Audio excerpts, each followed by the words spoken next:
आप सभी का फिर स्वागत है द प्रवीण चौहान शो में।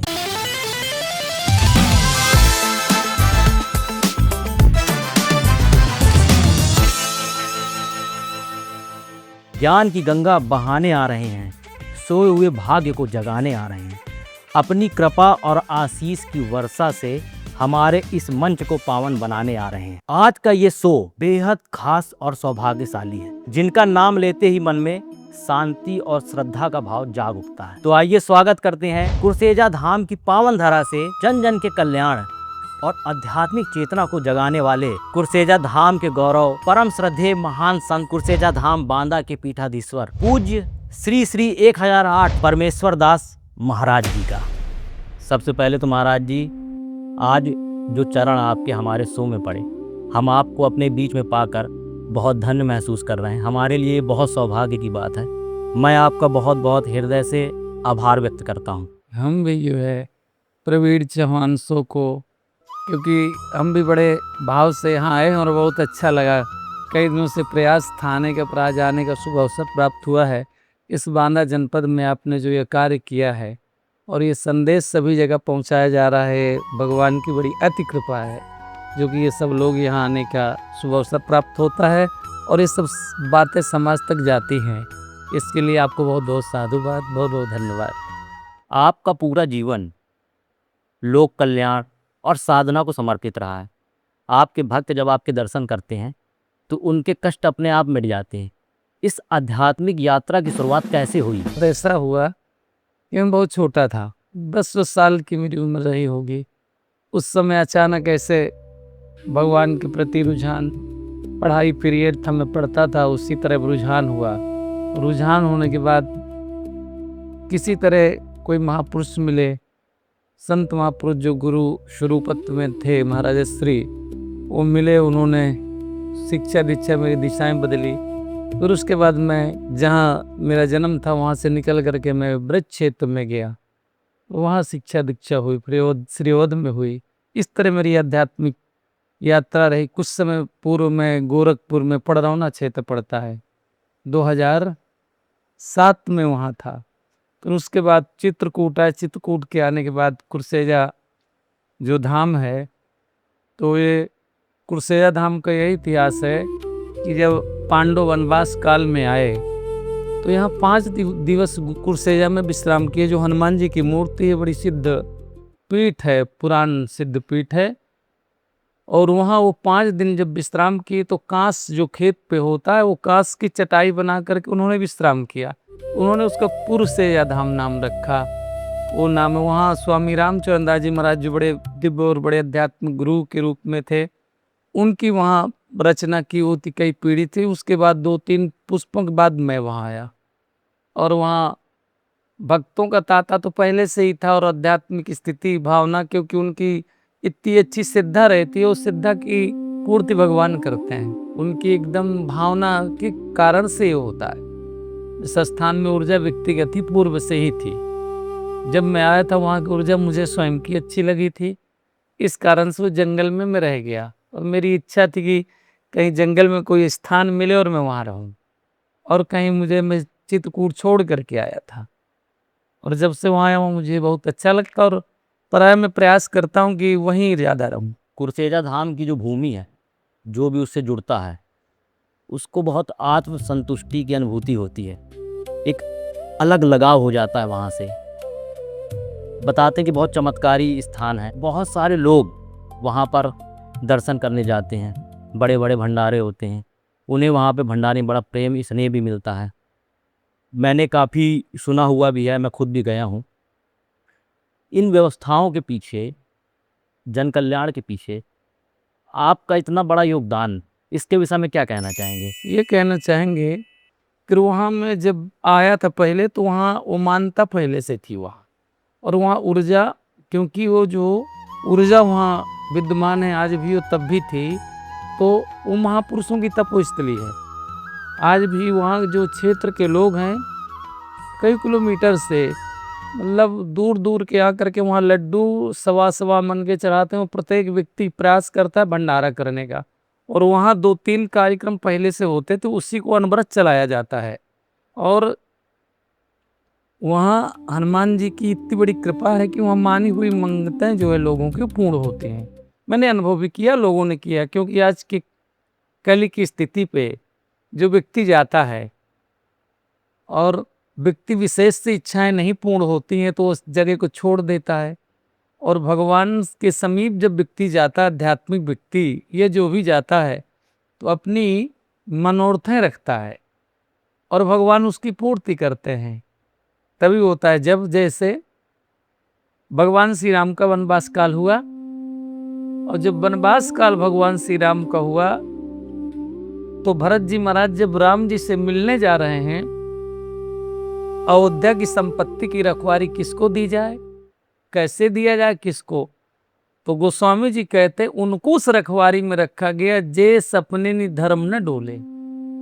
ऐसे व्यक्तित्व के धनियों लोगों को भरत जी महाराज रखते हैं कि जो सपने में जिनके विचार न डोले उनको वहां रखा गया।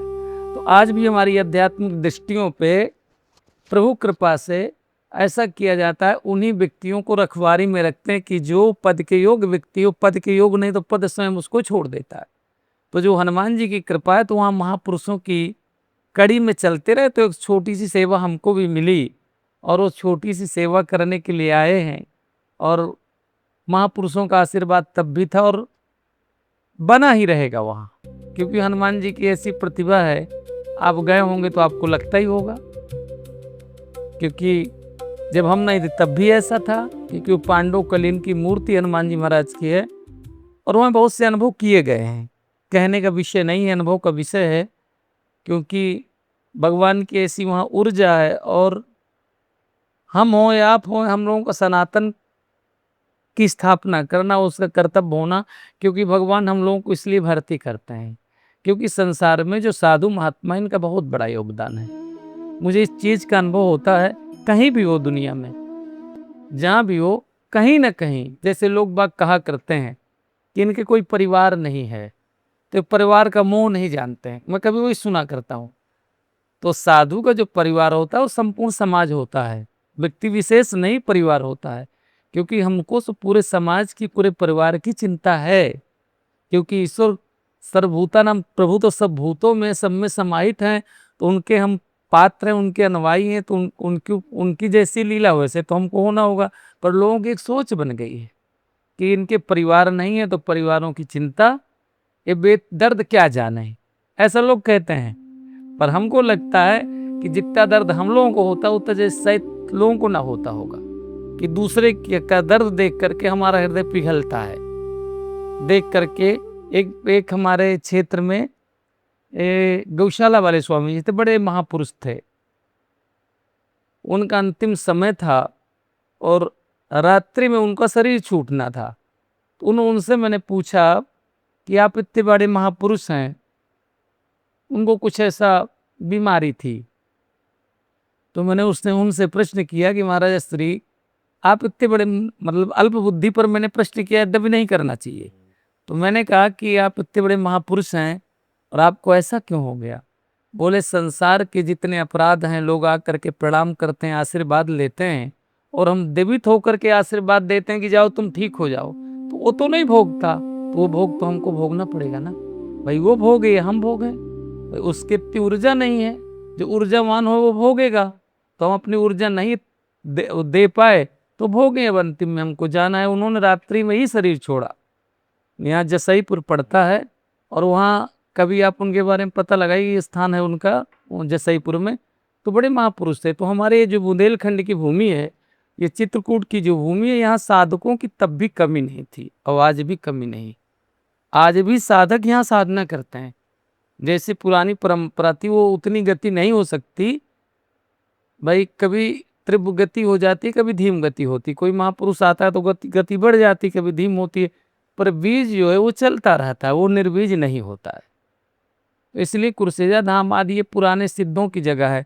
एक से एक यहाँ जगह जो है, चित्रकूट भूमि कोई साधारण भूमि तो नहीं है। यहाँ भगवान 12 वर्ष रहे और ये भूमि अच्छी न होती तो कैसे रहते। तो हम लोग सब सौभाग्यशाली हैं इस बुंदेलखंड भूमि में, और चित्रकूट मंडल पर हम लोगों का जन्म हुआ या ना हुआ, ये हम लोग यहाँ रह रहे हैं तो जन्म के ही स्वरूप में रह रहे हैं।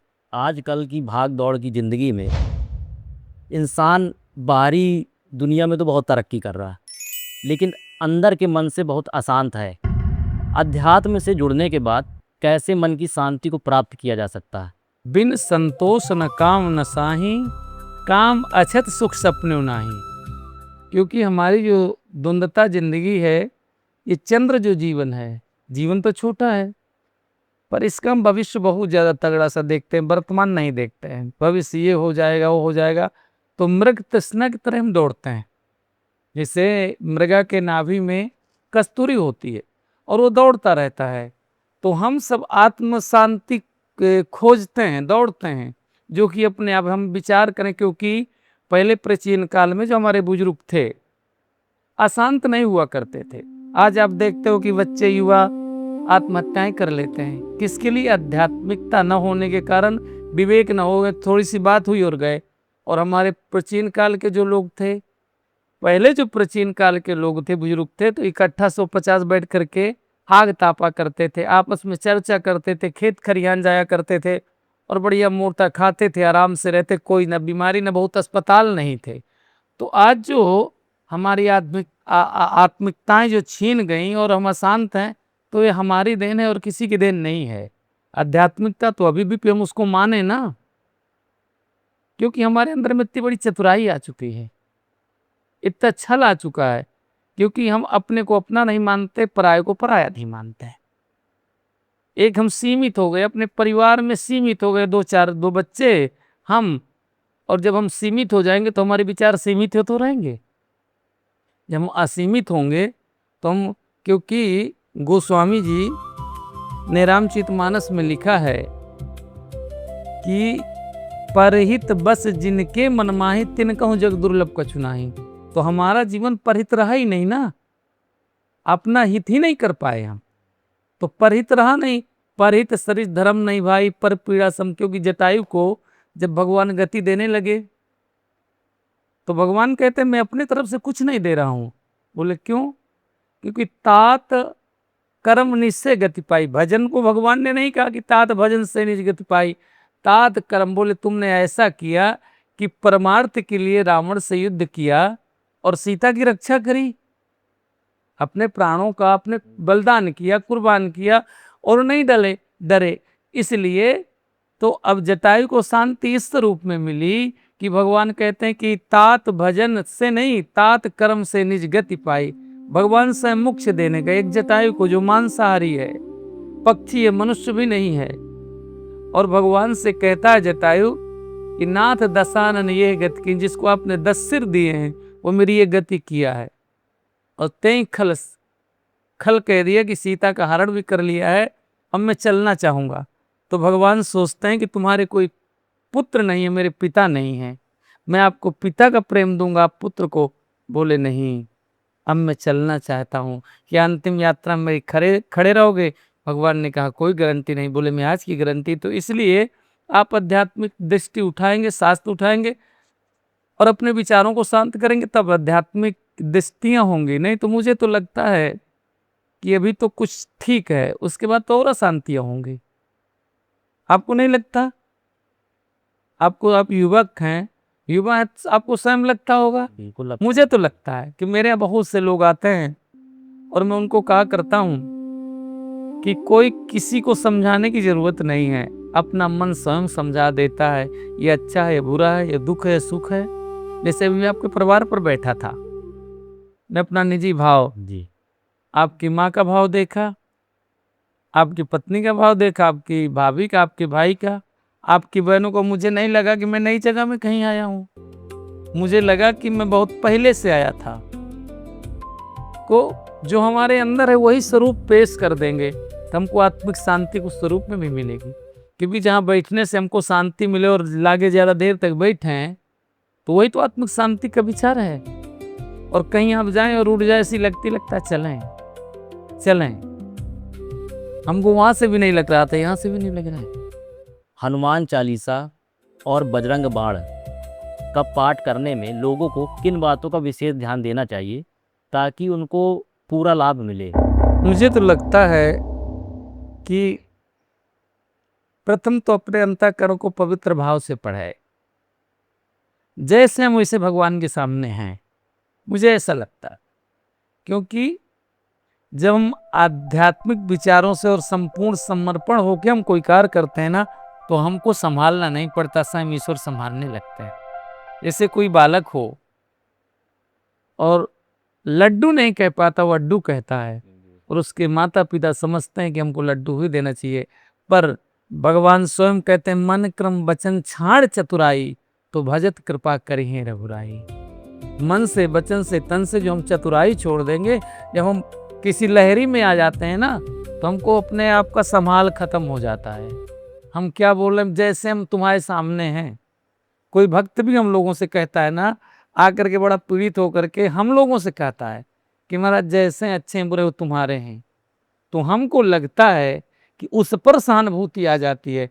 तो भगवान के समीप जब वो आधा घंटा 15 मिनट 5 मिनट बैठता होगा, और वो 5 मिनट भावनाओं से बैठता होगा, तो भगवान तो उन चीजों को संभाल स्वयं करते हैं। जीव तो प्रयास करता है, कैसे संभाल सकता है?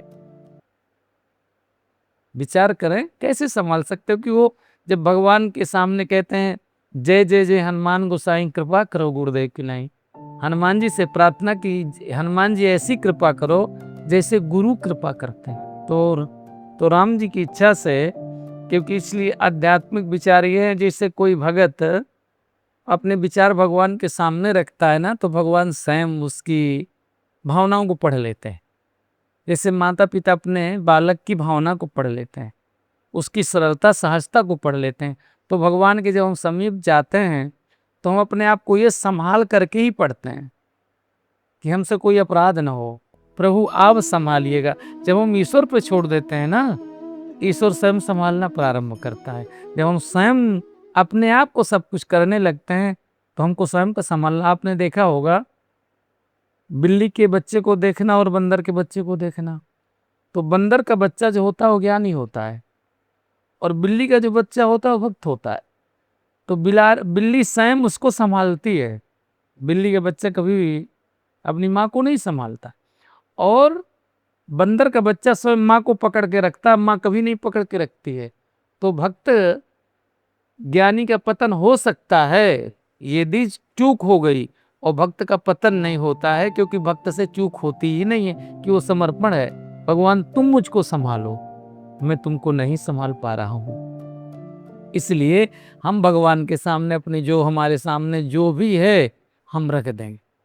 किसी के व्यक्ति के अपने माँ और पिता के सामने जाते हम रख देते हैं कि ऐसे हैं, तो वो माता पिता कहते हैं ना दूसरे से कि ये जो है इसके अंदर में इसके छल नहीं है, सब रख देता है।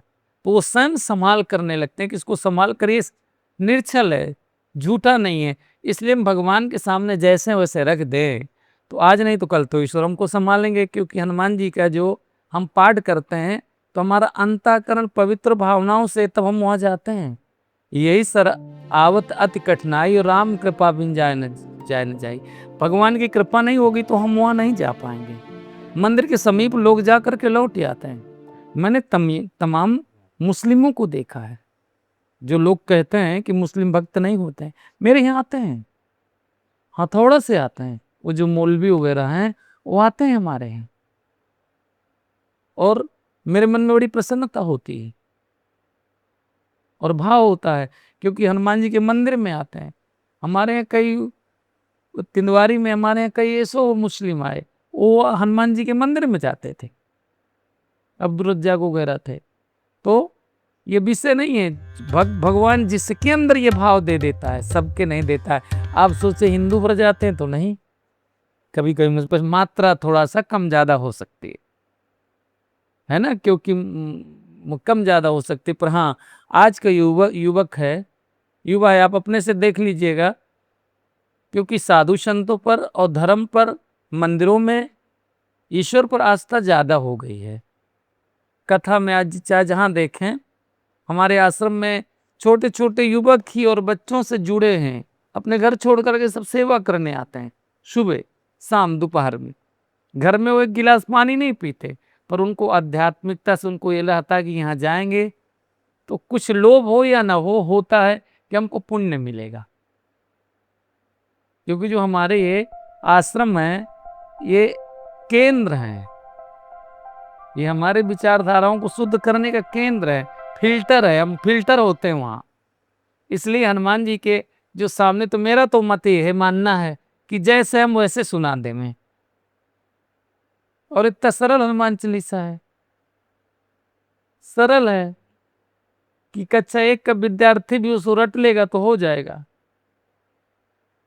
गोस्वामी जी ने उसमें रखा है अयोध्या कांड में, श्लोक से शुरुआत नहीं। सिर गुरु चरण सरोज रज निज मन मुकुर सुधार बरनऊ रघुबरी विमल जस जो दायक फल जाए। उन्होंने इसलिए कहा कि हे प्रभु, हे गुरुदेव भगवान, मैं कठोर कांड लिखने जा रहा हूँ जिसमें भगवान का वनवास काल है, बड़ी बड़ी सिस्टम बिगड़ेंगे, मेरे विचारधारा कुंठित होंगे।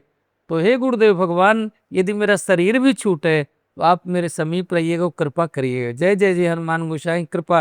हे हनुमान जी महाराज, जैसे गुरुदेव कृपा करके संसार के विकारों से दूर करते हैं, आपको वैसी ही कृपा, भक्त कहता है वैसी ही करना है। और हनुमान जी खड़े रहते हैं, क्योंकि जब भगवान श्री राम अयोध्या आए, तो जब अयोध्या आए तो सब लोग जाने लगे। और हनुमान जी महाराज बहुत बड़े सेवक हैं, तो सुग्रीव जी से हनुमान जी कहते हैं कि 10 दिन की मुझे छुट्टी दे दो। एक एप्लीकेशन लिखा और हनुमान जी सुग्रीव को दिया कि दिन 10 करी रघुपति पद सेवा, पुनि तब चरण देखी हो देवा। तो सुग्रीव सोचे इतने दिन भगवान की सेवा पे रहे, लंका से लेकर के अयोध्या तक आ गए, अभी ये सेवा पूर्ण नहीं हुई। तो जब भगवान का राजाभिषेक हुआ तो अंगद जी कुछ भेंट देना चाहे भगवान को। जब कुछ भेंट देना चाहे तो अंगद जी ने सुग्रीव जी से कहा कि हम दे ही क्या सकते हैं उसको, भगवान तुमको तो सब कुछ दे दिए। सुग्रीव शांत हो गए, कुछ भेंट लेके जाना था राजाभिषेक में, तो शांत हो गए। तो जब हनुमान जी ने एप्लीकेशन दिया तो बड़े गौरव के साथ, गर्व के साथ हनुमान जी के को पीछे कर दिए। सुग्रीव जी राम जी के समीप पहुंच गए, बोले आपको हम कोई रत्न देना चाहते हैं जो आपके खजाने में ना हो। तो भगवान श्री राम कहते मेरे कौन सा ऐसा रत्न है जो कि इस खजाने में नहीं है अयोध्या में? बोले हनुमान ऐसा रत्न है? बोले नहीं। तो सुग्रीव कहते हैं आज से पवन कुमार मैं आप पूर्ण करता हूं, आजीवन राम जी की सेवा करिए। पुण्य पुंज तुम पवन कुमारा, सेवहु जाए कृपा गारा। इसलिए जो हनुमान चालीसा पढ़े, चाहे बजरंग बाण पढ़े, हनुमान चालीसा, तो हनुमान जी ऐसा सेवक होना अनिवार्य है। हनु उसको कहते हैं जो अपने मान का हनन कर दे, उसका नाम हनुमान। जो अपने मान को खत्म कर दे, हनुमान, कोई मान नहीं। जब लंका में हनुमान जी गए हैं तो मारही चरण करही बहुहासी, कोई लात का प्रहार करता है, कोई हाथ का करता है, सब कुछ चरण मतलब स्पष्ट गोस्वामी जी कहते हैं मारही चरण करही बहुहासी। तो हनुमान जी से पूछा गया तो कहते मोहि न कछु बांधे कैलाश, कोई लात मारे, कोई बात मारे, चाहे हृदय के घात, कीन चाहो निज प्रभु कर काजा। ये मेरा काज नहीं है, ये भगवान का काज है। तो सेवक को सर्वथा ये चाहिए मान प्रतिष्ठा से रहित होकर के भगवत सेवा में भाव रखे। जब ये उसके अंदर समर्पण आ जाए तो पाठ भी कम करेगा तो भगवत कृपा होगी। पाठ खूब कर ले, मन की कुटिलता खत्म नहीं, मन का अहंकार खत्म नहीं। मंदिर में हम खूब आंख मूंद करके खूब सुनाए, बाहर आकर के हम गालियां बकने लगे या किसी को पीड़ा प्रदान करने, तो भक्ति का स्वरूप ये नहीं है। मुझे लगता है जैसा भक्ति का स्वरूप ये है कि जैसे हनुमान जी ने किया तो सेव भाई उनका आप पाठ करते हैं, उनके शरण में, तो सबसे ज्यादा संभाल हमको इस चीज की रखनी होगी कि हमारे हनुमान जी महाराज राक्षसों के बीच में गए, और जब राक्षसों को दंड देने लगे तो राक्षस पूछते हैं कि हम तो रावण के नौकर हैं, आप हमको मारते क्यों हो? तो उन्होंने कहा कि काहू लात चपेटन केहू। हनुमान जी किसी को लात से मारते, किसी चपेटा से मारते हैं। काहू लात चपेटन काहू, तो बोले फिर मार क्यों रहे हो, हमने क्या अपराध किए? बोले भजऊ न राम ही सो फल ले। तुम लंका में रह रहे हो, रावण का काम कर रहे हो, कभी राम राम करते हो? कभी भगवान का काम करते हो बैठ करके 2 घंटा, या कभी बैठ करके ड्यूटी में आंख मूंद करके बैठते हो तुम? बोले सरकार जब हम आंख मूंदेंगे तो ड्यूटी में कहीं तो बोले वैसे राम राम तो कर सकते हो, इसलिए भजो न राम ही सो फल ले हो। हनुमान जी ने उनको फल दिया। क्यों? जब रावण के दरबार में कौन गए हैं? हनुमान जी। और सब कुछ करके चले आए हैं, सब कोई जानता है, सब कोई समान व्यक्ति जानता है। और जब अंगद जी गए हैं तो हनुमान जी इतना लंका में भय भरे आए हैं, भर गए थे, इतना भय भर गया था। तो अंगद जी गए तो बिन पूछे मगदे दिखाई, जे भी लोग सोई जा चुका है। अंगद जी एक बार देखते हैं तो बोले आवा प्रथम नगर जही जारा, कहू बेग का करिए विचारा। वो इतना तहलका मचा के चले गए हैं कि हम विचार करते रहे, हमारा राजा विचार करता रहा और कोई कुछ उसका नहीं करे। तो इतने भयभीत हो गए कि आँख ही मूंदे आगे ठाड़े। जब आँख मूंदते तो आगे दिखाई देता है, जो आया था आग जला गया। तो बिन पूछे मगो है रावण का दरबार, किसी की तरफ देखते हैं तो सूख जाता कि क्या हमारे ऊपर ऐसी स्थिति हो। अंगद जी गए रावण के दरबार में तो उठे सभासद कभी कहूं देखी, पूरे जितने सभा में लोग बैठे थे तो आदर के साथ नहीं, भय से उठ गए। रावण बैठा रहा तो रावण को बड़ा क्रोध हो गया। रावण सोचे एक समान बानर के आने पर खड़े हो गए। उन्होंने उत्तर नहीं दिया। अंगद ने कहा इसका उत्तर मैं दूंगा। अंगद जी बैठ गए। और रावण के जीवन में सब कुछ था, लंका का स्वामी था, सुवर्ण की लंका थी, भक्ति नहीं थी, जानकी जीवन में नहीं थी। तो अंगद जी कहते हैं कि जो मम चरण सको सठ टारी, फिर ही राम सीता मैं हारी। मैं इनको हार के चला जाऊं। कौन कहते हैं? अंगद, हनुमान जी के बल पर। तो उठा, वो बैठे, रावण उठा अब कप के परिचारे खड़ा हुआ। अंगद जी जानते हैं कि सुमेरु पर्वत उठा लेने वाला व्यक्ति, पांव कोई बड़ी चीज थोड़े है, पर भक्त के दृढ़ संकल्प था कि मेरा पैर उठा नहीं पाएगा। चुम्बक की तरह पृथ्वी उसको धारण कर रखी थी। पर फिर अंगद जी कहते हैं कि मम पद गहे न तोर उबारा, हे राक्षस मेरे पैर पकड़ने से तेरा उद्धार नहीं होगा। फिर उद्धार कब होगा?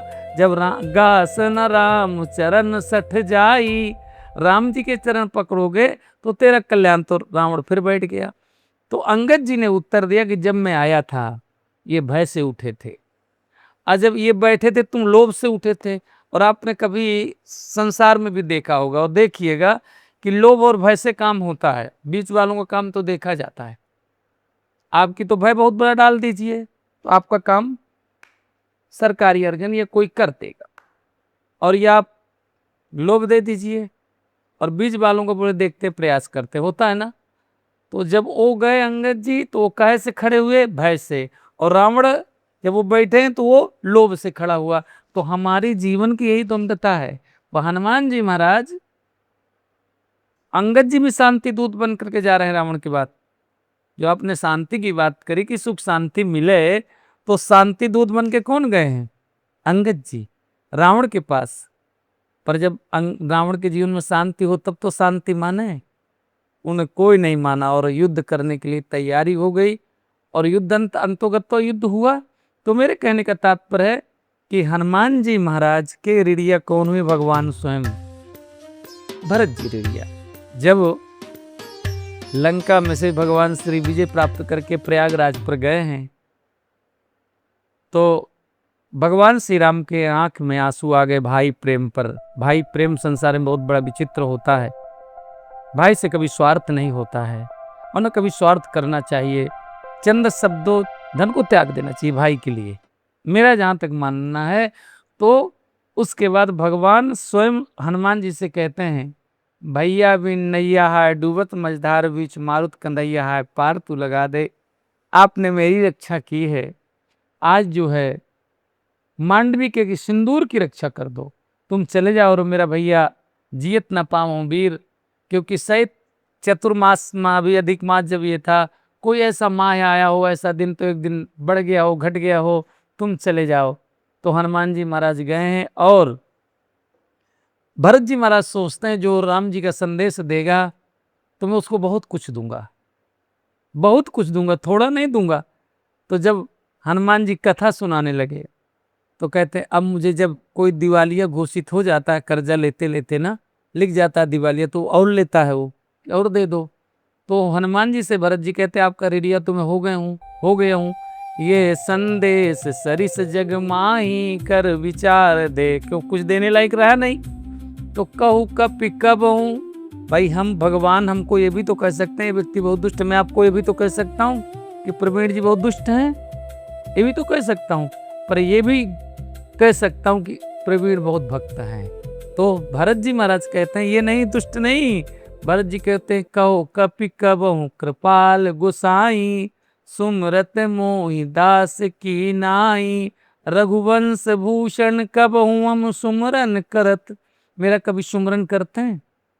हनुमान जी बताते हैं कि सुमरन अतिशय कि मैं इस स्वरूप में आया हूं। तो मेरे कहने का तात्पर्य है कि हनुमान जी महाराज की शरण में जो जाता है वो सेवकाई के स्वरूप में जाता है, स्वामी के रूप में नहीं जाता है। क्योंकि जब हनुमान जी की व्यक्ति सेवकाई कर लेता है तो राम जी की सेवकाई तो अपने आप हो जाती है। भाई सेवक पर ममता की प्रीति, घर में आप देखिएगा, आप सब कुछ चला ही रहे हैं तो बहुत लोगों में आपके कोई सेवक होंगे जो कि बड़ा समर्पण होगा, आपकी उससे ममता और मोह हो जाएगा। तो भगवान श्री राम को हनुमान जी से बड़ा ममता और मोह है, इसलिए जो भगवान हनुमान जी की सेवा करते हैं तो हनुमान जी तो कृपा करते हैं, पर राम जी अति कृपा करते हैं। महाराज जी मैं आपसे कुछ प्रश्न पूछूंगा, उसका जवाब आपको एक लाइन में देना। एक शब्द या एक वाक्य में भक्ति क्या है? भक्ति स्वतंत्र है। सेवा और समर्पण में से आप किसे बड़ा मानते हैं? समर्पण। माँ बाप की सेवा बड़ी है या तीर्थ यात्रा? माता पिता की सेवा बड़ी। कलयुग में स्वर्ग और नरक कहाँ है, मरने के बाद या इसी धरती पर? इसी धरती पर सामने, मरने के बाद नहीं। आपके अनुसार सच्चा सुख कहाँ मिलता है? भगवान के चरणों में।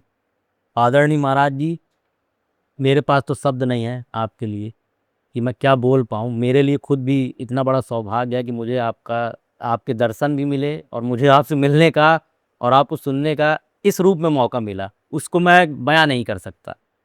तो मैं बहुत आपको अपने दिल से अपने आप को बहुत धन्य मानता हूं और आपका बहुत बहुत शुक्रिया, बहुत बहुत आभार कि आपने अपना समय निकाल कर यहाँ पर हमारे शो में आकर हमको अपना आशीर्वाद दिया। प्रवीण जी, आप तो अपना सौभाग्य मानते हैं, पर मैं भी अपना सौभाग्य मानता हूं कि शायद अपने जीवन काल का प्रथम है जो कि मैं आया हूं।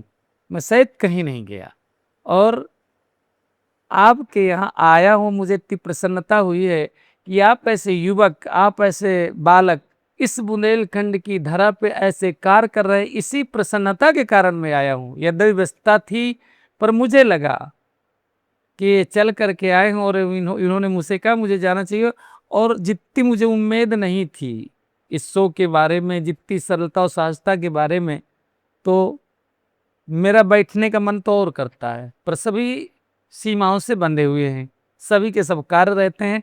फिर भगवान कृपा होगी तो फिर भी मैं आशीर्वाद देने के लिए यहाँ आऊँगा और आपसे यही कि इसी तरह के कार्य करते रहे। और आपके माता पिता को मैं धन्यवाद दूंगा क्योंकि आपने जो प्रश्न किया बहुत अच्छे से प्रश्न किया है। उत्तर ये है कि जब माता पिता ही नहीं होंगे तो तीर्थ हम कैसे जा सकते हैं। इसलिए आप अपने माता पिता के, आपके पिताजी हैं नहीं, माँ हैं और आपके भाई वो इस रूपत पर सेवा कर रहे हो, आपका जो परिवार है। और ये मुझे अच्छा लगा कि ऐसा परिवार इस स्वरूप में दिखने को नहीं मिलता है, क्योंकि भक्त हैं तभी तो सभी साधु महात्माओं के यहाँ जाते, नहीं आते, हम नहीं जाते। इसलिए मेरा बहुत बहुत साधुवाद है और बहुत बहुत आशीर्वाद है कि तुम्हारा शो इसी तरह चलता रहे और हम सब आकर के इस शो पर कुछ कहते रहें। महाराज जी, मेरा आपको सादर प्रणाम। हमारा परम सौभाग्य था कि परम आदरणीय श्री श्री 1008 परमेश्वर दास महाराज जी की कृपा आज हम पर पड़ी। उनके विचारों को अपने जीवन में ज़रूर लागू करिए, अपनाइए, निश्चित आपके मन को शांति मिलेगी। तो ऐसे ही द प्रवीण चौहान शो को अपना प्यार देते रहिए और द प्रवीण चौहान शो देखते रहिए।